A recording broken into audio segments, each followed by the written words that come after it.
আবু সাইদ ভাইয়ের কারণে সেই বিখ্যাত স্লোগান উঠেছে, বুকের ভেতর অনেক ঝড়, বুক পেতেছি গুলি কর। সেই আবু সাইদ ভাইকে আমাদের ট্যাক্সের টাকায় বেতনভুক্ত একজন প্রজাতন্ত্রের নির্বাহী ম্যাজিস্ট্রেট কোন সাহসে সন্ত্রাসী বলে আখ্যায়িত করেন? আওয়ামী ফ্যাসিবাদী দোসর। বিচার চাই, এই ভদ্র মহিলার আমরা বিচার চাই।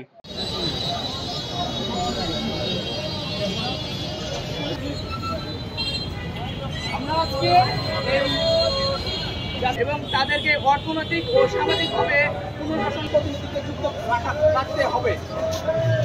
2 নম্বর দাবি, জুলাই অভ্যুত্থানের সকল আহতদের রাষ্ট্রভাবে জুলাই গণঅভ্যুত্থানের নিখোঁজ ব্যক্তিদের খুঁজে বের করতে প্রশাসনের সদস্যদের সমন্বয়ে একটি স্পেশাল টাস্ক ফোর্স গঠন করতে হবে।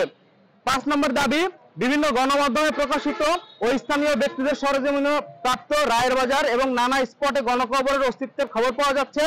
কাল বিলম্ব না করে ডিএনএ প্রোফাইলিং এর মাধ্যমে তাদের পরিচয় শনাক্ত করতে হবে। আহত ও নিখোঁজ ব্যক্তিদের তালিকা প্রণয়ন এবং তাদেরকে অর্থনৈতিক ও সামাজিকভাবে পুনর্বাসন কল্পে সরকারিভাবে 5 সদস্য বিশিষ্ট একটি জাতীয় কমিশন গঠন করতে হবে।